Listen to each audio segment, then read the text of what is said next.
but you spoke recently at an event organized by the Hague Group in New York at the Ethical Culture Society, and you spoke about Zionism is a racist ideology, but that's not all it is. It's a colonial ideology. And you link that also to apartheid as a racist ideology, but also important to understand apartheid in South Africa was also a colonial ideology. Can you explain some of that and why what we need is decolonization and what that means?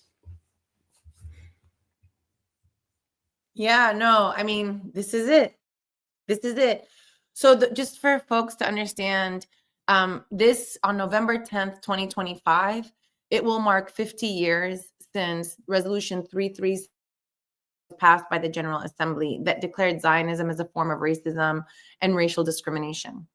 And this resolution was of really the third world in revolt, that was amending a decade against racism that was targeting the apartheid regime in South and Southwest Africa. And what Palestinians did, led by Fayez Sayegh, right, are, a Palestinian jurist, not the only, but one of the most significant, who is the PLO research director, becomes the first PLO research director and, first publishes this pamphlet in 1965 on Zionist colonialism in Palestine, providing racial and colonial theory, a racial and settler colonial theory, right? Where he says, whereas, most European colonial regimes seek to dominate, the Zionist colonial regime seeks to eliminate. Right. And so we get, even though settler colonialism doesn't come into full view in kind of academic fashion, so to speak, until the early 2000s, Fayez Sayegh was saying this in 65. In 75, the PLO really wanted to unseat Israel from the General Assembly, just as South Africa had been unseated by revoking its membership credentials in 1974. But because Egypt wanted to recoup the Sinai Peninsula through bilateral negotiations with Israel overseen by the United States, Egypt blocked the move, finding that it might really upset the U.S. and undermine their negotiation. And so instead, the PLO, together with the Third World leadership, including Somalia, who makes this amendment in the third committee, presents an amendment to edit the Decade Against Racism, condemning Zionism as a form of racism and racial colonialism alongside apartheid, alien occupation, colonialism, racism as such. And it was a hard-fought victory. It was a hard-fought victory, and one that the PLO itself rescinds in 1991 as a precondition for entering Oslo, right? Which is how we then get Oslo to insulate Israel from this critique where we can't reach the core. We can't reach the ideology that insists on genocidal expansion and territorial consolidation. And instead, we end up talking about peacemaking, dialogue, getting along, right? You've dropped power out the bottom, you've dropped structure out the bottom. And now all we have to do is, how do Palestinians and Israelis get along? And both sides need to compromise, right? But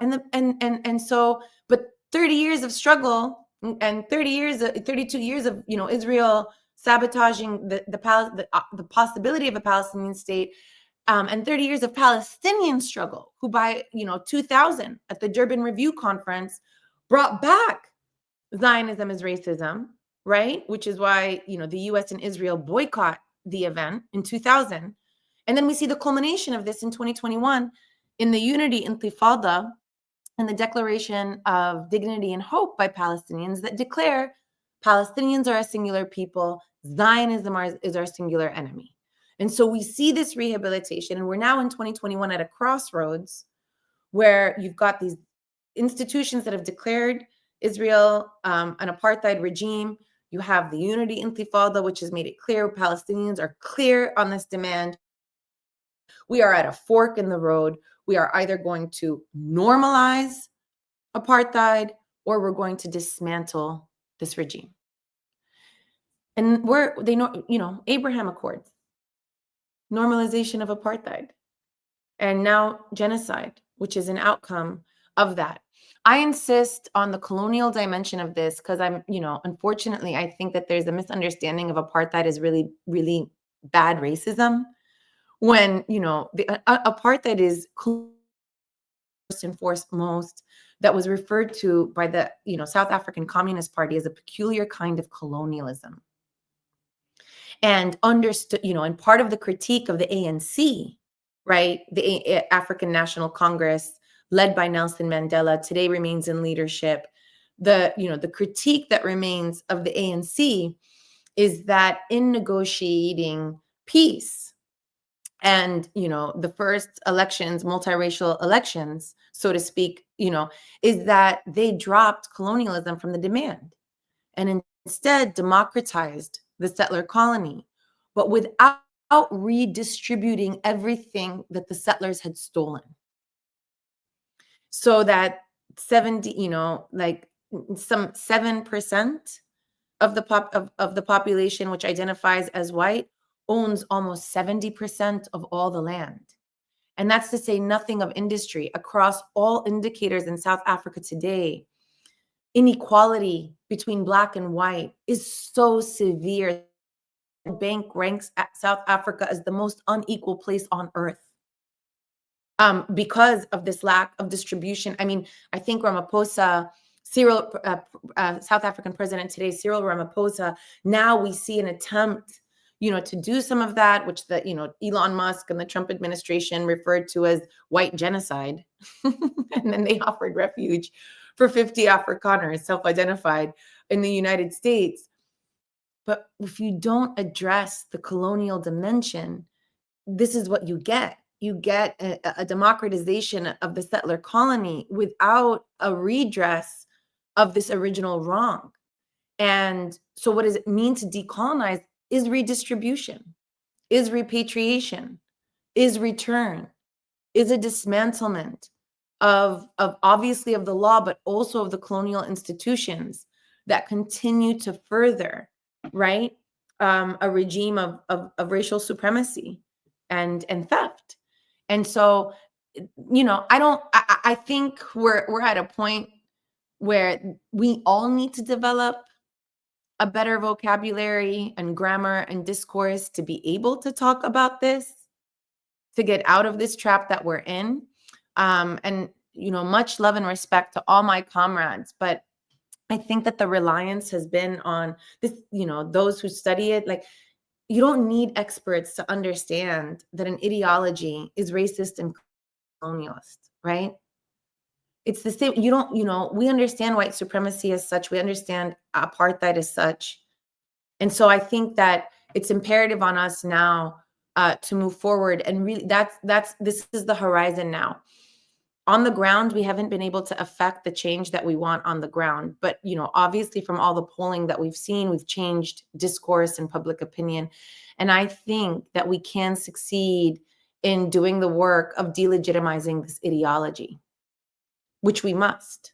There's no room for any ideology that preaches a superior racial class under whatever auspices: freedom, liberation, right, you earned it, you're chosen, you're richer than other people, whatever it is.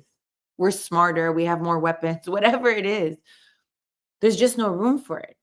And so, putting Zionism alongside, it's not the only one, but it's the one. I think I read this somewhere. It was really poignant. I'm sorry, I can't remember the name of the author, but she Zionism becomes the almost the ideological cover for a more repressive regime, whether it's used cynically or sincerely, but it becomes the ideological cover. So if you can't discuss Zionism, you won't be able to combat all these other systems that you care about, because Zionism is used as the front. Because you can accuse those who attack it of being, bigoted against Jews. That's going to be far more effective than using other ideologies that have been delegitimized. And so it's imperative on us to develop that language and discourse, not to, self-promote or anything. I recommend reading Fayez Sayeg's 1965, kind of book pamphlet. I also recommend Lana Tatour and Ronit Lenton's new anthology from Stanford on race and Palestine. I want to recommend that in terms of, Dara Lee, John Reynolds, and I have an article, an Angel, where we summarize this in really few words, 3,000 maybe. And then John Reynolds and I are now we finished a book on this that we hope will help people develop the language and be able to do this work, and so that they can study. And that book should be coming out with Haymarket.